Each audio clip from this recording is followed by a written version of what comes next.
Mac Def, Talk your shit, Mac Def. You said what? Where you rank there right now? I don't know. They probably right got now. me. They got me low, but I beat He half the 9. top I know 10. for a fact. No, he 9. He 9 right now. Herm, He's a top odds 10 debater. debatable, true. I beat H Well, and UK. Like, what are we doing? I got robbed when I beat you though. You didn't When get you robbed, beat nigga. me, You I got got robbed. around. I You got cooked you. I around. dominated you. I You got dominated you around. on that football topic. See how niggas go too I far with it. You got dominated around. you. I could be truthful. You got around. He I'm did. not gonna be biased. He I did. He did dominated beat you, you Herb. though. Though. He did beat you, Herb. Though. You gotta give him that. Though. He did. What is Nah, rebranding rank? I got robbed. He didn't beat me. I I'm had a ranked. better Hey, look, debate. you know why I'm ranked at? I'm ranked with True. Me Hey and True got man, the hey same rank Herb, right that's the now. case. I do We that got for the a lot same of rank. my debate, but it is what it is though. The results. You ain't even rebranding. You ain't even ranked in the chat, my nigga. I got We the being same rank. I Oh got the man. same rank. we I got the same rank as being True. honest. I got Oh niggas in the man. chat that'll cook you, bro. Oh, MacDef, you're not that guy, MacDef. You know that. Oh You man. listen, MacDef. When you debate, niggas go get chips and popcorn and shit. You're the bathroom break. Like when niggas hear you debating, bro, we don't even listen to you, nigga. You're washed too. So how do you know I debate? That don't make sense. Because that's when I know it's time to go piss. When I hear you. Oh. Dang. That was a good one right there. So he leaves. So I'm trash to you basically. Nigga, what? Like you? Come on, bro. You like? Come on, dog. Stop it. Who the best player in the NBA right now? Hold on. Who the best player in the NBA right now? MacDuff, let's set one up then, because I'm gonna Real quick. Who the best player in the NBA? Then you trying to retire another one? Who the best player in the NBA you trying right to retire now? MacDef too? You say what? You trying to retire MacDef too? MacDuff wouldn't take the debate. Oh, now he's lying. See, you ain't gotta spill. He wouldn't take it. He wouldn't take that. You ain't gotta lie on my name, bro. We ain't never even said nothing. The only person that challenged me was a Chat Jason the Kid, and he got cooked 3-0. So what are you talking about? You got to get through truth first. You got That's what I'm saying, bro. There's only one person that challenged me in the chat, and that was Jason the Kid, and I accepted it. Don't be lying on my name up here, bro. Africa, listen, I agree. I do got to take care of True first, right? But this nigga came up here running his mouth. So no, you running your mouth when I was in the chat. Like y'all y'all disrespecting MacDef. Y'all trying to disrespect MacDef's name, man.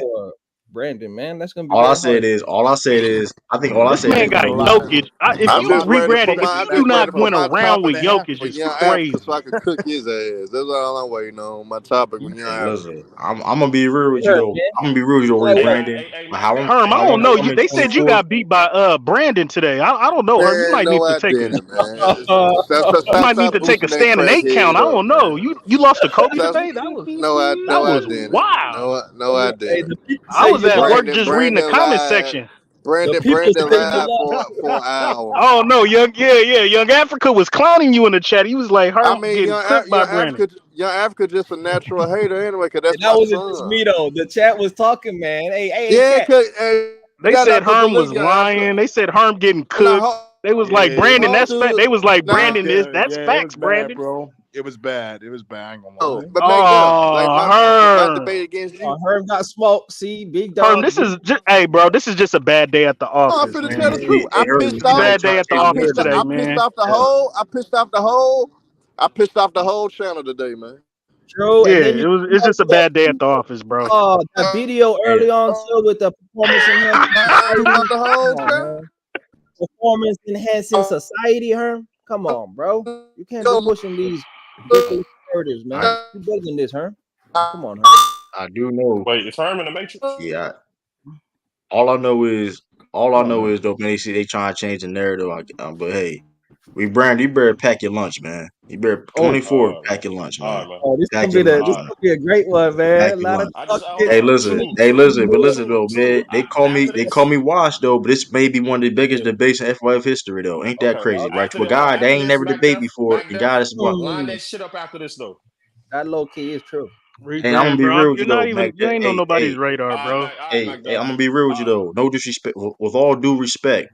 This may be your first and last time 24. I'm gonna do you. You better come prepared. Rebranding is Earl Boykins. I'm LeBron James on steroids, nigga. Hey, there's two things with Brandon. I'm gonna be real with you. Rebranding, there's two things. Hey, listen, rebrand. There's two things. regardless how you come in 24. Hey, watch regardless. I mean, her. Yeah, that's crazy. They don't even regardless respect how you you enough to come let in you talk, bro. rebranding, regardless how you come in rebranding, I'm gonna win regardless though. But you got two options: make it a classic, or you're gonna be a body bag. Regardless, wherever you I come like with, that. I'm I gonna like that. I like that. it's gonna be a body bag or it's gonna be a classic. Regardless of without All right. All right, but I'm True. gonna win regardless. All right, True. Listen, man. Oh, Herm True. played. That 2 minutes get sticky. You think you got enough time? ChatGPT played Herm and H from the UK, man, on the graphic. Oh, what I'm they show do? y'all. They played y'all. True, man. I Just say beat you're gonna. Herm and H to the UK, man. We can move on. We've never Hey, actually debate, and I won. So what you on about? What are you talking about? So who did you Yo, debate Chris Paul versus Russell Westbrook against? that wasn't you, bro. Why are you lying? Put that 200 up and was say it wasn't me. that was Mac. Was it? Put 200 up and say that wasn't me. H to the No. UK. Why are you lying? H got something wrong with his mic. Man.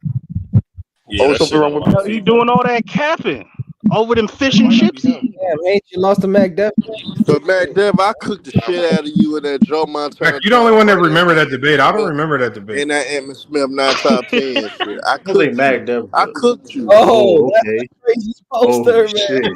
That's fire too. That's fire too. I ain't gonna lie. That's Memphis fire. number 2. That nigga, why are you That's in the Knicks colors? That's The horrible. British They did Herm They could at wrong. jersey. least get you. They could at least British get you jersey is Memphis. fire.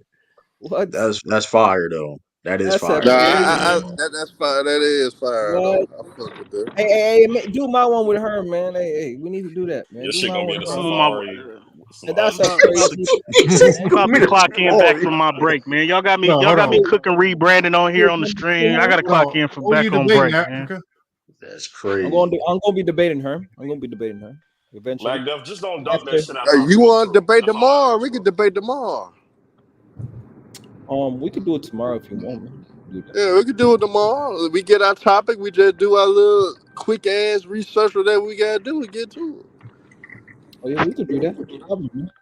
No problem, man. You ain't Nobody's sound calling me confident, out, Africa. You Brandon. ain't There's no sound. more. All right. No problems, man. Hey, unlike you, Troy, I didn't have to think about it, man. I said no problem straight out the gate, man. Man, Hey, young hey, Africa, hold on, just don't hold on. take no hiatus. Just don't take no Odyssey journey when you Man. lose. Man, Oh I had shit. you stuttering and yelling out in your car, bro. I had you shook in our debate, man. My Hey, man That said shit locker Odyssey. room put him on maternity leave.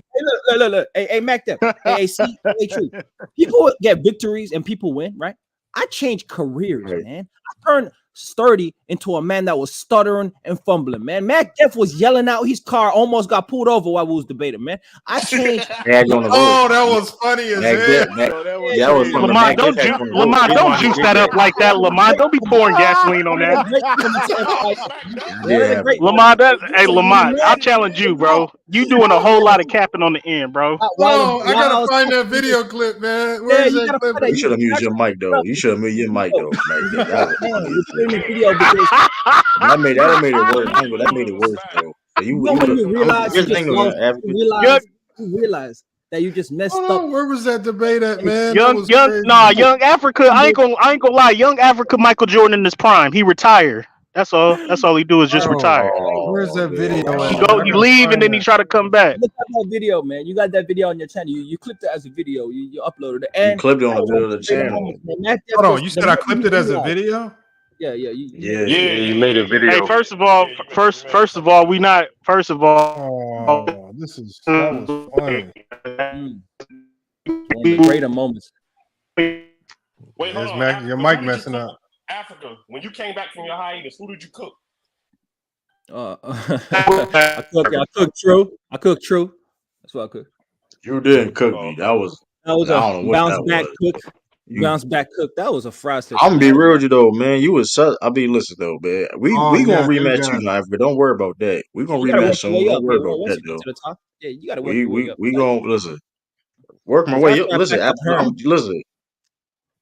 it's about to be After done. March 24th, my stock is up. After March 24th, my stock is up. You Right, going because up you're gonna against have You all Brandon, that realize who that. hasn't time had working on many your debates, channel. bro. Like, what you mean your stock Hey, is I'm up? gonna be real, but with all due respect though, me and rebranding is probably gonna be probably the biggest debate this month because He of the gassing it. He stakes and gassing it, how man. the anticipation. Oh, okay. So I mean, Yeah, because regardless I of what got you want to $50 spend, on the hey, line. I mean, listen, you got motherfuckers sitting side, but listen, this is why I'm the GOAT. Because like I said, I'll try to tell y'all. Listen, this is the biggest debate. Listen, hey, you may be ranked over me, but who got the biggest debate? Hey, Pop your man. shit, Troll. It is what Pop it your is. I'm shit, trying to Troll. tell. Hey, I listen. low key got the Hey, biggest listen, debate. man. I'm the one that's, Hey, I'm the one listen, that man. Hey, I was about to body bag his hey, boy. what's You up? pulled up, man. Hey, Let's what you want compare to the talk wrestling. Remember the We don't have to Let's do all compare that. the wrestling. Remember the Intercontinental Championship belt, where like the best technical wrestlers, like Mr. Perfect and all the either you know what I mean, Ricky Yeah. Dragon, Steamboat. We talking about Hulk Hogan shit. Like we John Cena's the rock. Like we talking main events. You know what I mean? And we talking about like all that. So hey, man. I mean, hey, Young Africa. Hey, you can Just like. bring your best shit, bro. Like, don't come in this shit stumbling and fumbling over your words. And by the time we get to the 10-second mark, that's when you want to start getting into the meat and potatoes of your shit. Like, Hey, I listen, done had time to watch your little listen, debates. man. Listen, man. I'm going to be prepared. Listen, I ain't first. My debating career is on the line. And $100 on you must be out your damn Here mind. go right here. I found it. I forgot all about this, y'all. Check this out. And Coochie, understand this. Your interior presence in the 90s was so important because the paint was packed. You didn't have stretch bigs in the top. You had what's up, Mac Def? What's up with Mac Def, man? I'm frying you that bad, man. You screaming out loud. Look. You did that mid-round. Mid-round. When you realize it's over, man. It's over. Oh. Okay, this is a great clip,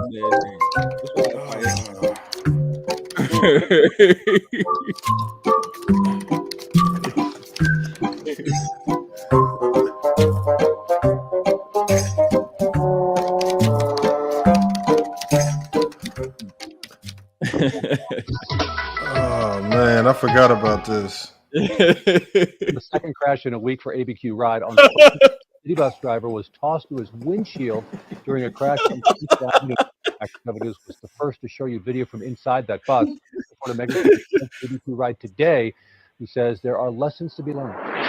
Rudy Gobert out here getting defensive player of the year was on strictly blocks alone. Shows you what Hakeem will do. He'll be the most dominant defender in the NBA, bro. So let me say something. That's stupid. Hey, look, when we talk about versatility, right, and coaching, understand this. Your interior presence in the 90s was so important because the paint was packed. You didn't have stretch bigs in the top. In the 90s was so important because the paint was packed. You didn't have stretch bigs in the top. You have It happened last Friday.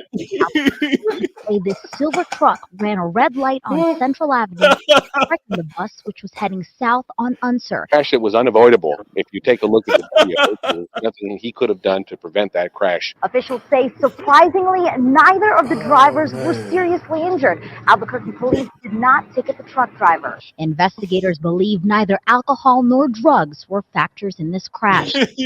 Doing other things behind the wheel, a spokesperson for ABQ Ride says, It didn't appear to me that he was distracted. However, he says he was thrown through the windshield because he wasn't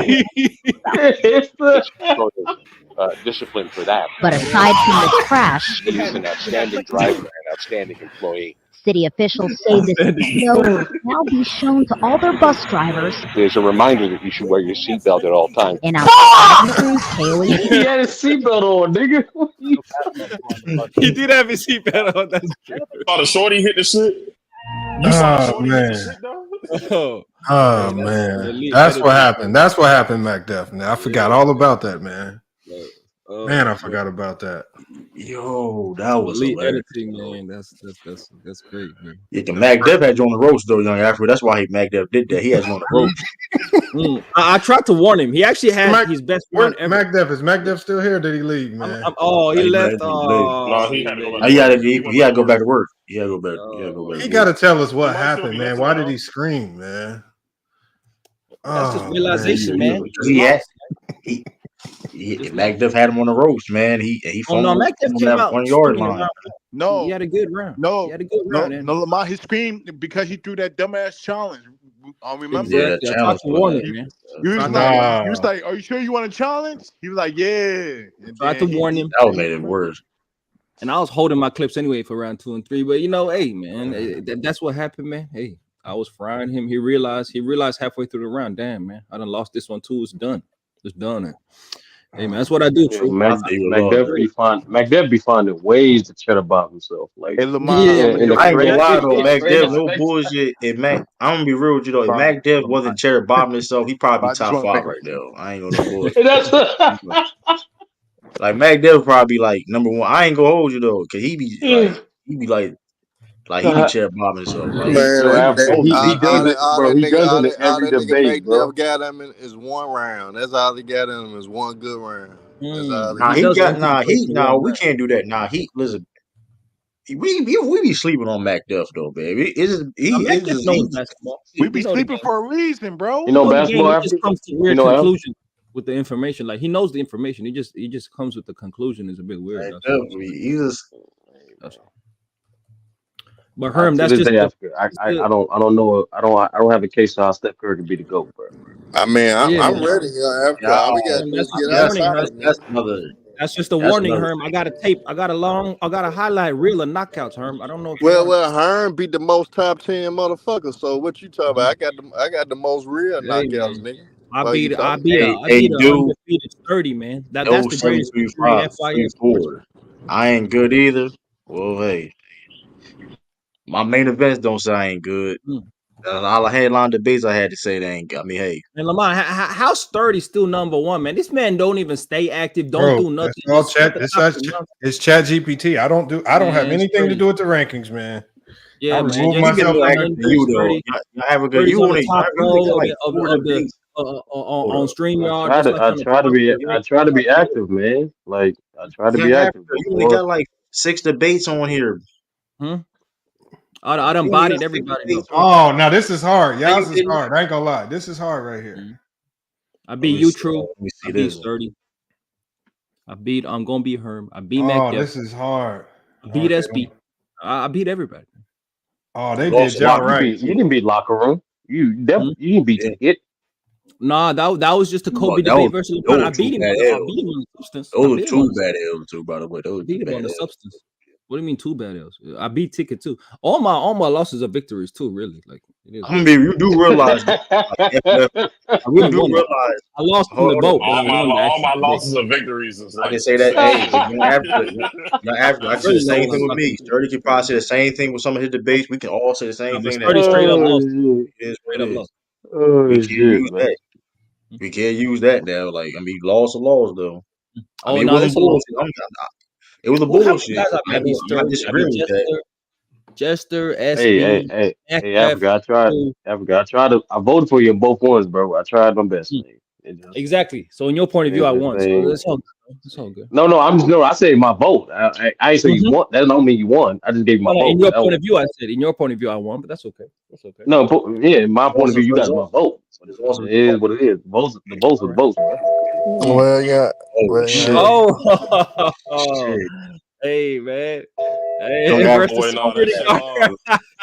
shit hard. These are crazy. These are crazy cards, man. What? I'm not gonna cap on. You gotta make all the cards like that now. You got the security guards. What? Yeah, you got the Bears. They got grizzly bears in Memphis. There, that's crazy. You said come back and sabbatical. True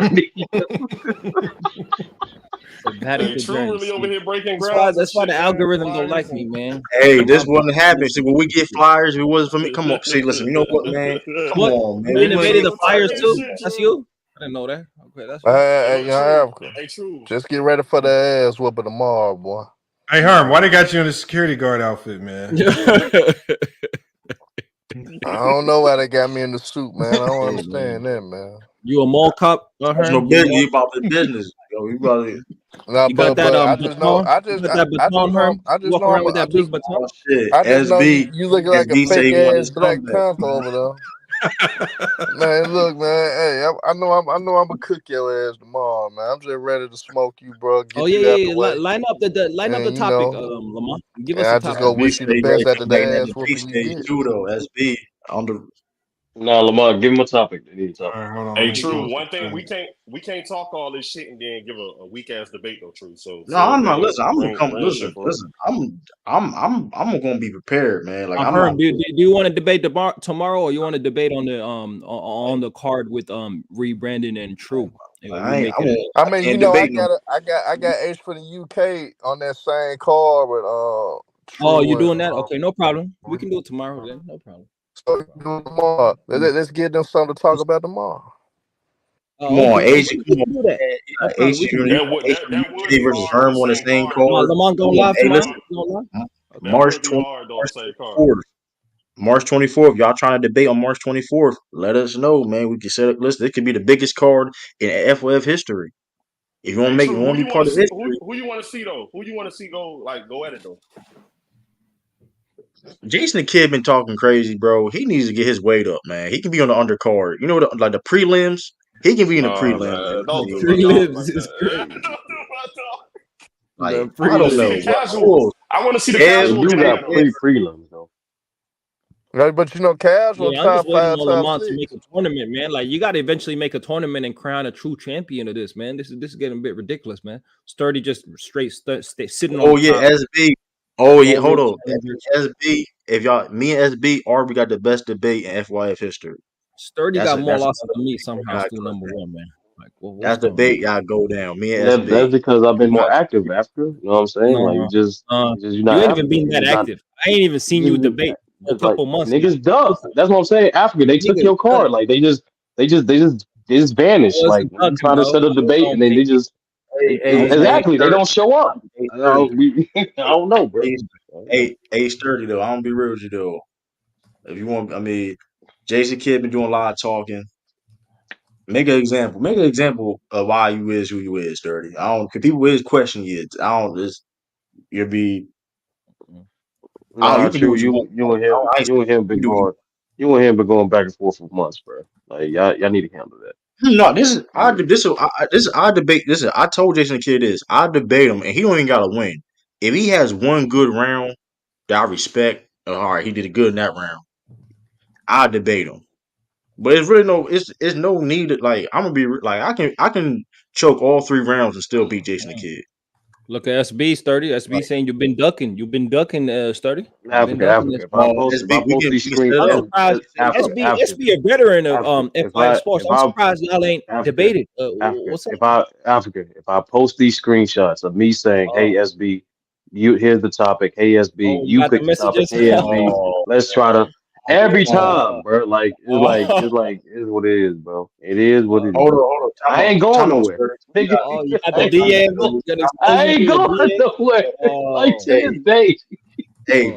Hey, Sturdy, hold on real quick, Sturdy, y'all. We got Capper in the chat. Mad Max said, "True, you lost a Draymond Magic debate. I didn't lose that debate. Shout out to Mahari, but I beat him too. So let's not play that. Lost it, though. Mahari actually won that debate. Hold on. What is the result? Hold on. What were the results of that debate? I think you edged him. Hold on, because you just said you beat Ticket, but what were the results? The results was I lost, but I really won. I got set up. That was a setup, man. That was like a mob hit. I don't know why he set me up like that, Lamont, but that was a mob. I apologize. I apologize. Because let's be real. If I didn't win against Big Ox, they would have gonna sweep us. So they had to do that. They had to do that, you know, B. So but Jason Kidd been practicing. Shit, he need to practice more. He need to get in the hype box. Where are the other debaters at though? Where are the That's what I be saying, man. Like, listen, that's what I be saying. Listen, man, like we carrying this shit. Like, we carrying this shit right now, man. We carrying this shit. There's a lot of people that be debating, but when it's time to, you know what I mean, make some shit happen, it's always a struggle. I'm just saying, man. I'm just saying. You got cats like Africa and Goat James coming up. Yo James Kingdom. Kingdom, easy work, man. I ain't gonna lie, Herm. Like, okay, I got the topic for y'all, and I tried to, and so I told it this time. I said, create a topic that requires more than just stats and just a little bit of nuance to it. So this is, it says this is what the topic is. It says assessing the impact of mid-season trades on team dynamics and playoff potential. Can strategic acquisitions outweigh the disruption of established chemistry? Oh, hold on. It just gives me the question. Don't tell me what sides. Let me ask it. Let me tell it to pick who debates what side. Hey, Ralph Lauren.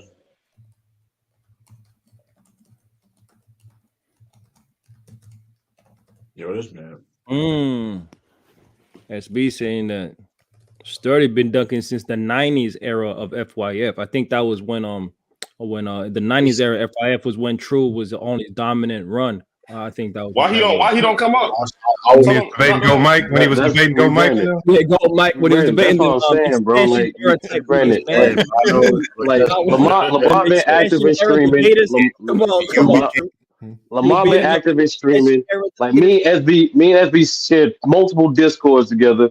Like all abundant. I was on his show. He could have literally every time Africa. If I show you these screenshots, bro, I'll show you these messages, my nigga. I ain't the one dunking, my nigga. Oh man. Even now, he just get on the panel. We just set it up. Like he doing extra shit. Hey, Lamar, drop the link for him, yo. Maybe you want to come up. But Sturdy ain't lying. I don't think Sturdy. I mean, you got to say you got to. Hey man, Sturdy talking that talk like SB talking like he been calling for this matchup. And I remember when I pulled up for the first time, I remember SB calling out Sturdy for a long time and Sturdy giving him that strong arm. You on your way up, but you ain't there yet. Talk, I'm at the top. Talk, and so I don't know. I think SB might have some claims that are true. I think so.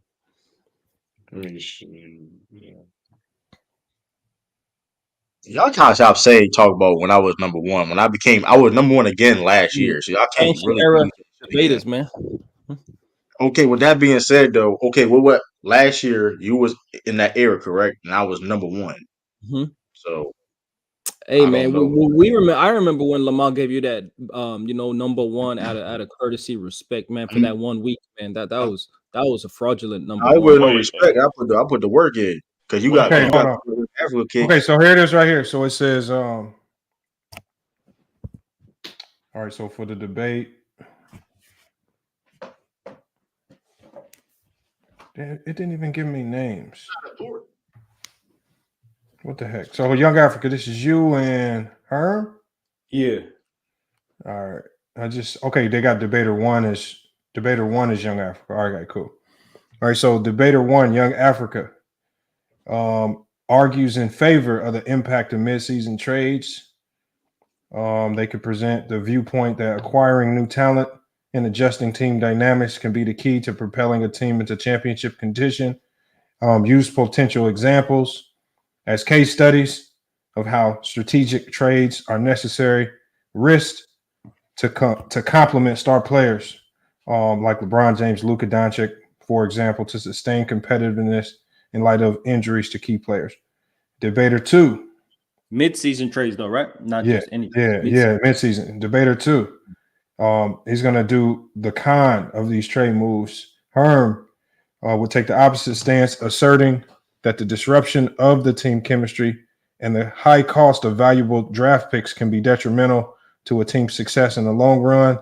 They would criticize moves, for example, and he gives an example, criticize moves like the Mavericks for potentially overhauling short-term gains for future development, and question the 76ers' conservative approach given Embiid's uncertain health status and high stakes of their current season's performance. And so those are just some examples on the approach you would take. So that's Herm's side, taking the con.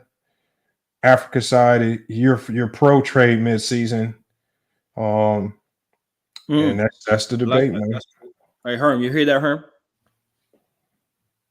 Yeah, I hear that. That's gonna be interesting. Okay, that's gonna be interesting. Yeah, put the topic in the Discord too, Lamont. All right, let me copy and paste it. I need to get Discord on my desktop so I can do it easier. All right, I'm gonna put it in Discord though. See, it's gonna take some research, man, just to look up the mid-season trades, the effects of mid-season trades. Well, what mid-season trades have happened in the last 10 years, 15 years. Y'all just want to push that shit out? What? You don't want to just push that shit out so y'all can actually do some real research on it? Push what out? Y'all debate so you can do some real research. Oh, no. I only need a couple hours, man. I need about an hour to look this up, man. I already got my ideas. Look, Brandon, see, I'm a two-way debater, 3-level debater, actually. You know, I can get in the post, mid-range. You a 3 vacation debater. 3-level debater. See, Herm already left because he got to go to Google right now and look this shit up, man. So he already left. Like, he already getting to work, right? That's the respect that I command, true. Like brothers know that I'm like that. And so we're gonna see. I put it in the Discord, so y'all should have it. Just put it in there. Well, I got that. I got the general picture. That's all I really need. And from there, you tell your own story. And that's one thing Brandon was right about, is that it's about the story you tell, and it's about how you capture the audience, about the way you contextualize the topic. See, not too many brothers contextualize the topic enough, trying to make the people understand what the topic is and what you mean by whatever you are advocating for. And so, true. Come correct, man. Come ready. You've been coming sloppy, man. You've been coming real Bill Russell, 60s defense, not enough contact, not enough physicality, all vertical. But you almost lost.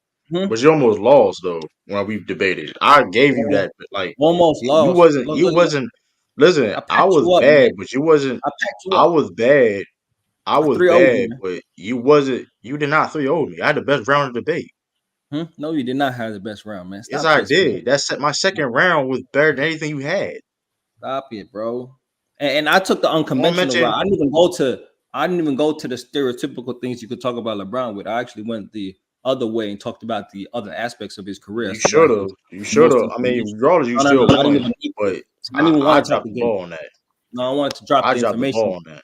Yeah, well, you know, it is what it is, man. Hey, you had the pioneer and innovator in Magic Johnson and still lost, man. Like, usually the innovator and pioneer gets more credit for influencing generations. But, you know, it is what it is. Look, Herm, you better be ready. H from the UK said, God willing, I beat Herm. We will be having H versus 33. The matchup ain't going to be the same. You got to have it all the way in July, some shit. It ain't going to look the same. And once I pack up Herm, then I'm going to pack up H, and then I'm going to get to sturdy and mission complete, man. That's about it after that. Damn, you're not going to get your rematch with Locker Room? Damn, man. Locker Room too, no doubt. Matter of fact, once I'm at the top, I might give him a shot. No doubt. I might do that. Yeah. Definitely get that. That's crazy. Well, I know so you ain't never give him a shot. That's crazy. All I know is, listen, man, you gotta take your debate one at a time, man. Because I'm gonna be real with you. Like, I mean, Herm ain't no lightweight, man. What? Hey, you tell me, true. What make Herm so good? Like, well, what's changed about Herm, man? He beat a lot of the. Listen, it's not. He beat me twice. I need my rematch too by Herm, by the way. He beat Sturdy. I mean, he's on a winning streak right now too. He's on a winning streak too. It's Herm's repetition, and sometimes lately Herm will add an element where like is unique that'll help his topic. Like it won't throw you off per se, but like it's a unique standpoint where like it wouldn't like it's a unique facts. I noticed like that's how Herm do his thing. Like it's like you said, it's about leaving an impression. So the fact that Herm is so repetitive and he adds some type of unique factor to it on every debate, when at least we know like doing shit on the fly. When you actually give a fuck, he actually breaks up that shit. All right, man. That's cool and all. Let's get to the shits, man. I challenge any of you little blowjobbers. Yeah, you're not debating her. I mean, you can't debate Ralph. What? What? I can't debate. Oh, you gotta let Ralph. You gotta let Ralph get that respect. Nigga, I'll fry you, nigga. Stop. You the one can't debate. You've been losing on other niggas' platforms. I know. That's fine.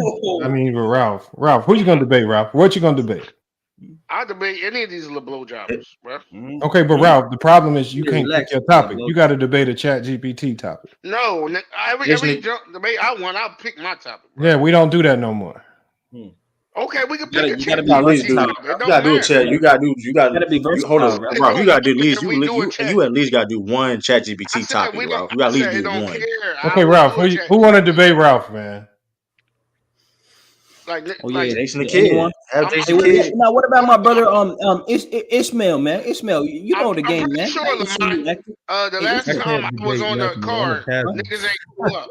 You had me I don't on gotta here vote early. on I panels. know, Ralph. I'm trying to get the debate Ishmael, now, come on, you man. can debate. I think you'd be a good debater, Ishmael. Step up, man. Step up. This is a good this a good one on entry. This is a good entry file. I'm just letting you know that. Hey, nigga, Hey, bro. you a mouthpiece. Won't you debate me? Blowjobbers is crazy. Blowjobbers is Ralph, crazy. I'm That looking was to the wild. top, That Ralph. was wild. I'm looking to the top. I ain't looking down, bro. Hey, I ain't looking Bro, down. you just started watching. Ralph Bro, versus he said Jason the Ralph Kid. versus Jason the bro, Kid in the Akon chat, just bro. put electricity in Africa. Relax, nigga. You Hey, Ralph, man. Oh Hey, you Ralph. ain't I caught ain't up on looking tape. What down, you Ralph. trying to but slow down, Ralph. I What ain't you looking trying to down, Ralph. debate though?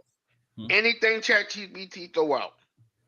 All right, hold on. Let me give it to George. Yeah, George, we got your cash app. Salute. I gave you a shout out a few minutes ago. Hey, I don't man. think you was Hey, here though. Ishmael. Oh, yeah, Salute though, George. yeah. What Ishmael, you're card you not gonna trying to get debate this on, smoke. Ralph? You trying to debate You're on not my gonna get this the smoke, Ishmael. 24th? I don't know yet. I have to see, man. I'm telling you, I'm a casual right now. I mean, I know a lot about basketball. Here, Avion, debate Ralph, please. Sports, but I don't know. Avion, you gonna get this, man? Avion. On what? Debate on what? Yeah, chat GPT topic. Yeah, man. Avion, it's gonna be light work, Avion. It's gonna be light work, man. What code? When y'all debating? Tomorrow or the 24th? It don't matter. Oh. Wait. Like when? What would you I know? want to Where see what Brandon the Katz debate at? will be about? Lamont, where true, Brandon you know Katz at? I got Brandon so I'm gonna Katz. do my Hey, research. nobody gonna pick it up. I will body bag Ralph myself right after him, man. Ain't nobody gonna step up. What is this, bro? Go ahead, Africa. Go ahead. Hey, ain't nobody in the chat want to I like step this up. energy Ralph Nobody is gonna bringing have Ralph though. get I step am up. liking the energy. Okay, hold on. Young Africa, do you want it? Oh, if nobody else does, I will have to do this, man. I don't want to though, but I will. Hold on. Let me just. I love that shit. I'm doing it for Hey, Young true. It's that Africa. energy right here. Another true influence, two debates. Young Africa versus Ralph. Young Africa. Man, ChatGPT won't even give me no credit for this dub, man. I'm just doing this All for the right. people, man. Yeah, I they get no will. points. It'll give you some credit. Okay. They're gonna give you credit. It's two debates and one. That's Two debates in one night. That's strength of schedule. Okay, man. All right. I ain't gonna lie. I would like to like see Goat James versus Brandon Katz. Yeah, Lamont, man, let and me get be that like a poster out special judge or of something. Ralph with them Philly cheesesteaks, man. Like I want to see that too. Hold on. Hey man, at least we got real meat out here. We ain't eating pig. Hey, that's a pun. What do you mean? We're Hey, not eating Lamont, can I be elephant a tusks. special judge for some of these debates? Ishmael, yeah, you can be a special judge, man. Okay. You could be the special judge tomorrow, man. Hey, what? What time? 6 Eastern. 6 Eastern. Yeah, Ralph, you gotta come with the energy though, Ralph. Though I like the energy you come on this panel. You need that same energy in the debate. Bro, is my headphones sounding nice? Yeah. Man, we all know Ralph you got the coming headphone through. fix. You got the Coming new through, headphones. whispering. No, true. Remember I told you I got two controls in the Xbox. He got the helmet fix. And the headphones a few months ago. They're legit headphones. You know what I mean? You using the headphones that came with the Xbox, bro? You talking about that money, Ralph? Stop that. No, you don't see, man. You need to learn how to speak Talking about English. the headphones that comes with the Xbox, man. What I say, Stop true. it, I said I got two new controllers and some headphones. Two new Xbox controllers and headphones. I said that last month, bro. You act like you're the only one with an Xbox, man. That comes with that one headphone. No one's talking about no Xbox. That's petty as hell, man. No, Talking about I somebody said got that Xbox. Bro, I've been had the Xbox. That's petty as hell, though. I got Xbox. I'm gonna play this dude myself, though. That's petty as hell, bro. I had it when it was a Wow Plus off the rip, nigga. You did. You out of pocket paying $1,000 for Xbox One, though. You out of pocket with that, though. So that nigga paid. He paid double. He paid double when they came out. Like actually, I got it from Microsoft. I got it from Microsoft, and I got a 7-year warranty. What do you mean? You got finesse, Ralph. You shouldn't buy your products from the block, Ralph. Africa, you better be ready, boy. You better not sleep on me. I'm a different nigga when it comes to this debate shit. Now, when we talking shit bullshit, I troll H kind of said 90% of the time. Oh, Oh different man, What's that sober TV, Herm, Lamont? Put sober that Herm is dangerous. put that The chat debate GPT topic up, Lamont. now with Go Giants Kingdom, I was bullshitting. I wasn't even prepared. But with you, You didn't respect them.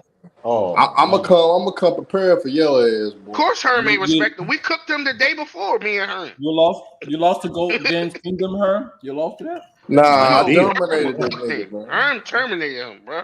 Oh, okay. Terminated him All so right, much. hold on, Ralph. Here's your topic. You ready? Of course, bro. All right. So this topic is the future of the NBA, evaluating the transition from veteran superstars to rising talent. It says in this debate, Young Africa is going to argue that the future of the NBA is bright, with rising stars like Ja Morant, Shai Gilgeous-Alexander, Luka Doncic, so on and so forth, who are showing that they can lead franchises to success. He will cite examples of their breakout seasons and argue that their rapid development signals a shift in the league's landscape where youth and athleticism are becoming increasingly vital for a franchise's long-term success. On the other side, Ralph will contend that despite the promise of young talent, the veteran superstars like Bron, Steph, KD continue to maintain a high level of play and are essential for a team's championship aspirations. He will also argue that the experience and leadership of these vets are irreplaceable, especially in high-pressure playoff scenarios. That's a tough debate. So he can't use. That's a good one. No, that's a good That's debate. a good one. He can't use. Hey, Ralph, don't Ralph. give it. Don't. What you say, Ralph? Hey, put that in the Discord. That's a good one. Put it in the Discord. I think it will be. No, put it in private chat. Put it in private chat. Yeah, Discord or private chat, whatever. Yeah. I think Ralph, you got a question? Yeah, Giannis ain't a part of neither or, right? You figure that out. You guys need to figure that out. Oh, no, yeah, we gonna talk about that. Yeah, hey Ralph, you're already lost thinking like that, Ralph. You're already No, I'm talking about he said young for you. Yeah, you're already lost, Ralph. Giannis ain't young. He's a okay, veteran. Ralph. You figure it out, man. It's not you got the topic. Figure it out, man. Figure it out. Here, I'm putting it in the Ralph. Are you in the Discord? Young Africa, you don't think this is a challenge a little bit? Trying to prove Ralph, you're gonna have to actually believe the I'm NBA. I'm putting the topic in the Discord so that way you can always reference back to it. Hold on, what day are y'all doing this? Oh, tomorrow. You going live tomorrow? We're doing tomorrow, right? Is Ralph gonna be ready? Ralph, are you gonna be ready tomorrow or the 24th? Right after Herm, I'm packing up. What time is it tomorrow? 6 p.m. Eastern. Ralph, you don't got. Listen, you can do it a different time. Hey, don't give him no ducking ways out, man. Ralph, I ain't no duck. No, he ain't no duck. No, don't do that. Ready Ain't no tomorrow. duck. Ain't no duck. I'm gonna be light work, right, Ralph? You grown ass man. Keep running yeah, we can do it next week, whatever. Oh, look at this ducking soft ass duck. No. Matter of fact, he can do the 24th. Hold on, let's do the 24th. He said, "Listen, Ralph don't want to do the 24th. Hey, yeah, just put it on the 24th. Okay. Yeah, it's a big card. Ralph got prepared, man. Ralph got prepared. Ralph you, nigga. 2 weeks of this. Hey, man. You know what? I'm you trying to redeem yourself after Herm spank you tomorrow. Herm? I ain't even debating Herm, man. What is this man talking about, man? Who's debating you tomorrow? I'm about to pack Herm up tomorrow. After I pack up, Herm's gonna spank you tomorrow. What he said. That's what he just said. Hey man, look. That's what he said. That's what he said. Hey, you know what, Ralph? You better off the fly anyway, Ralph. You better off the dome. You gonna mess up preparing and shit. You got notes and shit. Y'all want to just do it tomorrow, Ralph? You gonna mess it Y'all up. should do it tomorrow. You better. I'm taking it 24th, Lamont. Exactly. Nice try. That's how much respect I command. Nigga need 14 days training camp. He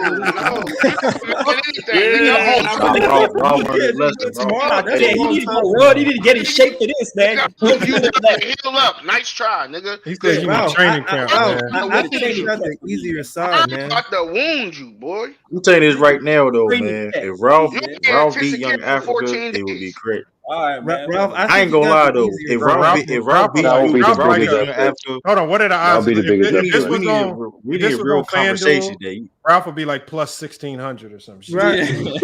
You'll make bank. Oh no, you make FYF history, man. Come correct, Ralph. How many times? Yeah, we gotta. I told you We about them fan we gotta duels. add Ralph on the 24 score, When I man. picked The the biggest, underdogs and I won big, the I biggest stopped. score in FYF history, I love being an 24. underdog. I feel like Ralph has the advantage though of this argument. Chill. Don't say nothing. Ishmael, you ain't been here long enough if you think Ralph got the advantage, man. Hey, man. No, I'm just saying the topic. Yeah, I don't know if the future is bright, man. I don't know if y'all noticed, but the future is very bright. Who gave no disrespect? May be controversial. Who gave True his first loss? It was me. Oh shit! You beat True? Oh man, you got Ralph. Oh L. shit! Remember there was remember I was talking on the voters. Remember that was technically out. Oh, that was when True pissed off all the voters. No. I won the panel before he said that. He cussed out the whole chat. That was after the chat, but I won the panel. Won the panel. He did beat me. He did. No, I won like both. 2011 Africa. What literally what happened? Like, one person voted for Ralph on the panel, and then True just started losing it. That's why we got the no politics. And since right, exactly. With that being said, the reason why the rules, guess what? This is why I'm gonna go to. The reason why the rules is now because of me. Obvious shit, True. The rule No, changes. that's a bad rule. No, nigga, True. That's a bad rule, nigga. To protect your ass, nigga. No, it's to protect niggas like you. Yeah. Protect niggas like you. Politicking is not like I'm just saying, man. I'm just saying, man. Hey, listen, it bothers. And then, yeah, you keep talking about the Bill Russell era and all that shit. First of all, when I became champion, I was 2 years at number one before Sturdy. That was 2 years. When Sturdy debated me, it was 2 years. Back in the expansion era, that's what they call that era. FYF Sports, bro. The expansion. You asked on mine. I was asking for debates all the time. Nobody wanted to debate. But there was only 8 teams in the NBA. True, we know, man. There was no cup, bro. No, listen. Sturdy was there. Sturdy no. Hey, listen. I was calling a bunch of people out. So you need to shut up. Oh, how many sabbaticals you went on, nigga? You need to shut up. If you like that, Ralph, why don't we get it done tomorrow, Ralph? Why you need 14 days, man? What's nice try, Floyd Mayweather. Come on, man. Come on, bro. Yeah, we calling that man Floyd? Come on, that's crazy. Yeah, he trying to pick and choose. He only beat him when it's relevant. Ralph, these are not good insults. Ralph, that was not good insult. Thank you, Ralph. Floyd Mayweather. Floyd ain't lost, Ralph. Floyd don't got no way. I'm gonna be immaculate defense. like Floyd in '96 in the Olympics. Floyd did lose. I'm the nigga that beat him in '96. Nigga, you trash, Muhammad Ali. Nigga, no, that's not how you gotta say somebody else. Like, what do you mean, Lamont? I'm the nigga that beat Floyd in '96. He gotta live with that forever. That's amateur, man. The amateur level? You calling yourself an amateur level? What's amateur? Olympics is not amateur. It definitely is amateur. It is Olympics is amateur, bro. Hey, Ralph, man. Hey, Lamont, is this man gonna be coherent enough to understand what the topic means, bro? Does he know what he's debating? No, bro. Come on, bro. I put it in. I put the topic. And I put the topic in the Discord. Bro, I understand the legitimacy. No, that. The what? Hey, logistics.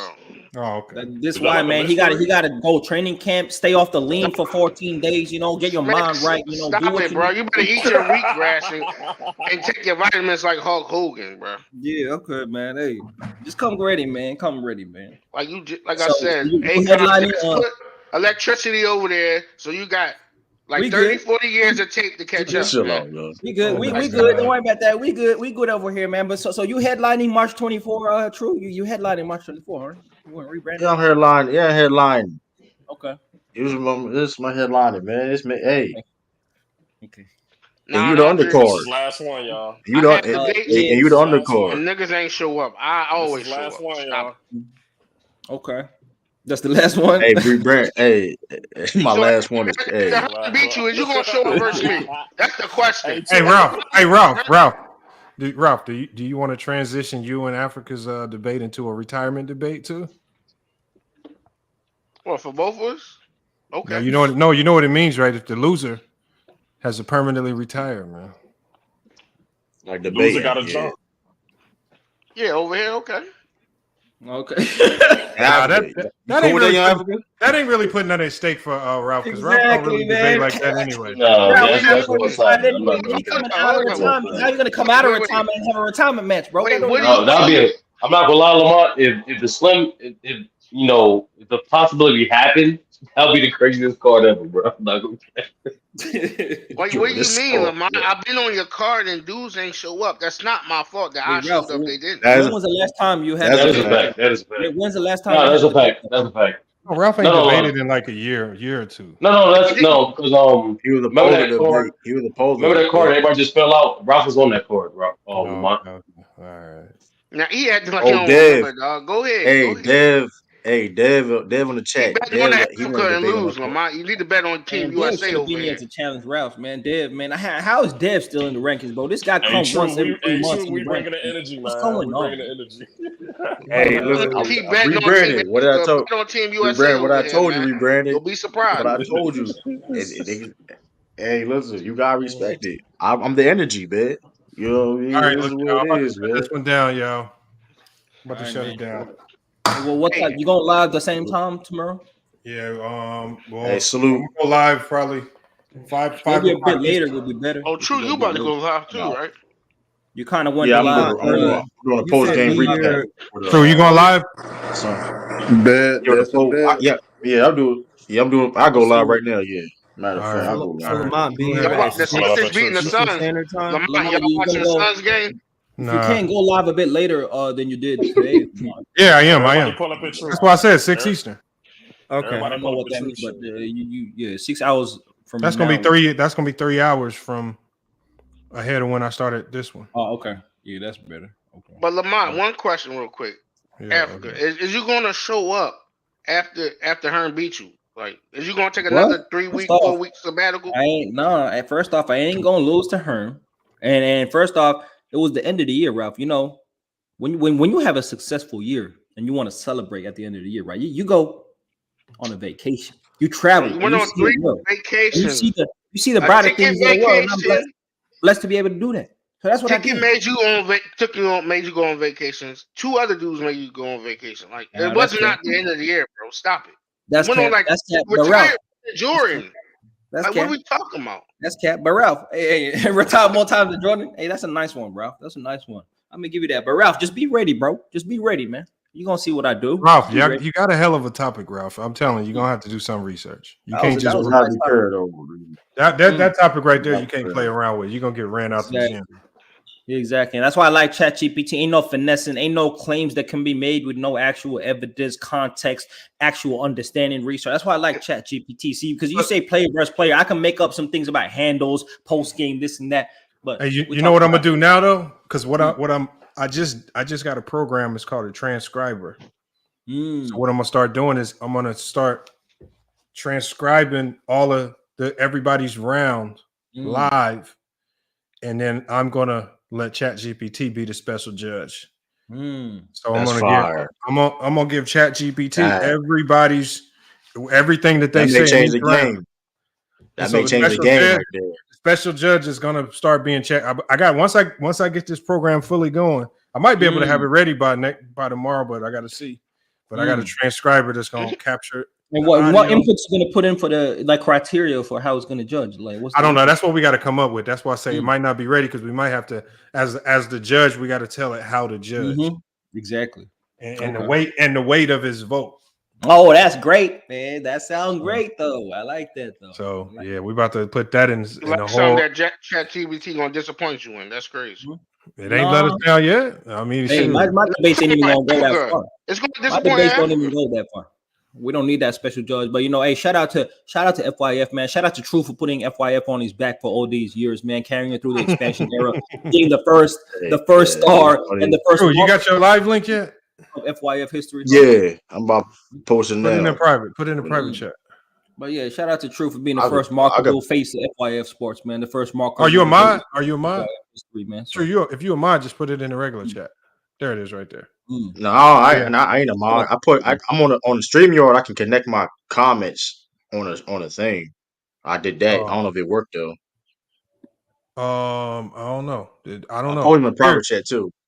Okay, yeah, I'm just gonna share. Hey, y'all, head over to True the King channel, man, if you want to keep the conversation going. True gonna be going live. I'm dropping it in the chat right now. Join True the King. He going live right now. Keep the conversation going. True gonna be going live. I'm dropping it. Yeah. All right, there we go. All right, Avion, I'm gonna drop you down. Salute to Avion, man. Salute, right. salute. All right, True. All right, y'all, man. Look, FYF Sports, man. Another great podcast episode, man. We're gonna be back, man. We got a lot more coming for you guys. Hopefully, we can get these debates off tomorrow. Like I said, we're just gonna try to get these debates up and rocking again. Great comments, great debate between Brandon and Herm today. We're trying to clean up the language a little bit, man. Hopefully, we can start cleaning that up going forward. I don't mind the debates, but sometimes the language can get kind of crazy, man. It kind of drive some people away. So we're going to try to clean that up going forward, but a hell of a job today for everybody that showed up and jumped in and participated in the conversation. George, man, again, salute. Appreciate the donation always coming through to support the channel and coming on the panel as well. Let me give a shout out to everybody else that came through to support. So let me give a shout out to, I got to find it.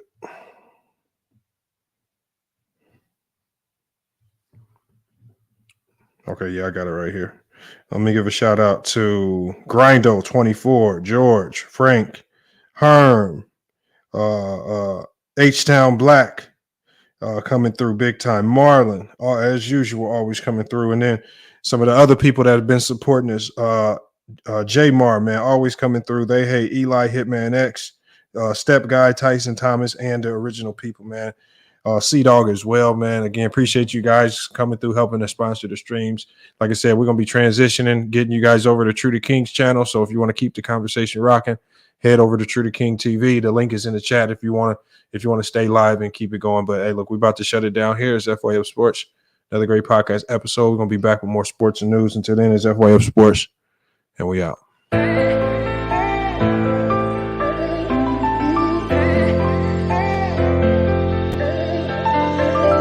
Yeah, we done came from the bottom, mad that we up, but I don't hear him talking. Started with knowledge inside of my noggin. We took a dream and then we started blogging. Put my city on the map now. I'ma say how it is and I don't back down. On the road to 100K, we finna act out. We gon' show them that we not just in the background. We the main event, we the main show. We the one that people always gonna pay for. FYF, we the best, no debate though. Number one sports channel, every angle. I'ma show them all how we ride. Best sports talk show, we not like them guys who playing it safe while they feather the lines. We pushing the narrative all of the time. Like who to go in the game is not MJ. Kobe Bryant top 10, not what we say. I keep my life, you one is very overrated. Keep it real if it ain't fact, we don't say it. Now it's stable, we won't be ignored. Missing the lake, I'm missing the draws again, a hell of pain. I got a lot to deal with and my mind is kinda slipping away. What's on the line? I made up my mind, some shit I'll just taste it great. Whatever it is, whatever it was, it's never gonna be the same. How do I explain what's been going on with me? You say that I changed, but you didn't know the old me. I think that I saved you, tell me who gon' save me. I'm way too fucked up in this club, I'm ashamed, baby. You say that I changed, but you ain't really know me. When I'm around my dogs, girl, they just can't control me. Trying to spend my time right, using every second of it. Trying to spend my time right, using every second of it. Before it's too late, girl, before it's too late. Can I speak my mind right, girl, before it's too late. I've been moving backwards, rolling up the backwards. Out of being best, do you have my back, girl? Before it's too late, can I say my piece, girl? Girl, know what you mean to me. You just keep it real with me. I've been moving backwards, rolling up the backwards. Every time I'm backstep, missing the lake, I'm missing the draws again, a hell of pain. I got a lot to deal with and my mind is kinda slipping away. What's on the line? I made up my mind, some shit I'll just taste it great. Whatever it is, whatever it was, it's never gonna be the same. Floating again and I'm running the map. They say the best defense is just to attack. Hopping through too much, it's hard to attach. All this bone on is being hard to relax. Gotta get up, gotta get it again. They ain't get the message, we spinning again. I feel my back, I'm just leaving it in. Get what they want, then they leaving again. I cannot act like this ain't nothing new. Been getting smarter with all I've been through. Nowadays, I'm more rewarding than truth. Tired of keeping energy just to lose. Let it all out when I step in the booth. We're dead for some months, now it's time to recruit. Met the investments, it's time to recoup. It's time to recoup, but how do I explain what's been going on with me? You say that I changed, but you didn't know the old me. I think that I saved you. Tell me who gon' save me. I'm way too fucked up in this club. I'm ashamed, baby. You say that I changed, but you ain't really know me. When I'm around my dogs, girl, you just can't control me. Trying to spend my time right, using every second of it. Trying to spend my time right, using every second of it. Before it's too late, girl, before it's too late. Can I speak my mind right now before it's too late? I've been moving backwards, rolling up the backwards. Every time I'm backstabbed,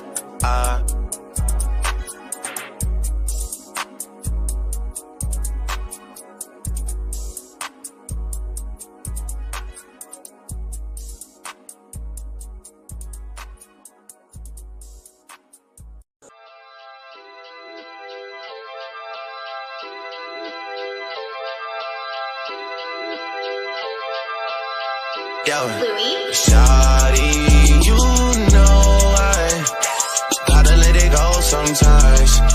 Gotta clear my head sometimes. I gotta get away some shawty. You know I just need a little peace of mind. Specifically, I'm talking about your mind. I gotta get that ass on. Calling you when I'm overseas, let me know what you need, what you wanna do when I'm home. Talking real dirty, real nasty on the phone. Girl, stop playing, I'm on the way. I am on the way. Girl, stop playing, I'm on the way. What you need, what you wanna do, baby girl. I'm all ears for you, baby girl. Drop it down in the latest fashion, girl. All the shit I did, that's past tense, girl. Do whatever for you, what's your passion, girl? Got the lyrics in my songs and your cash in, girl. Leave that boy alone, he everlasting, girl. Everything he did on a past him, girl. Seen a 20 grand, that's that shit, girl. I bought a whole mall if you ask me, girl. Bought a whole mall if you ask me, girl. Got the lyrics in my songs, we on cash in, girl. Leave that boy alone, we everlasting, girl. Everything he did, I don't pass him, girl. Seen a 20 grand, that's that shit, girl. I bought a whole mall if you ask me, girl. Yo, shawty, sometimes, gotta clear my head sometimes. I gotta get away some shawty. You know I just need a little peace of mind. Specifically, I'm talking about your mind. I gotta get that ass on.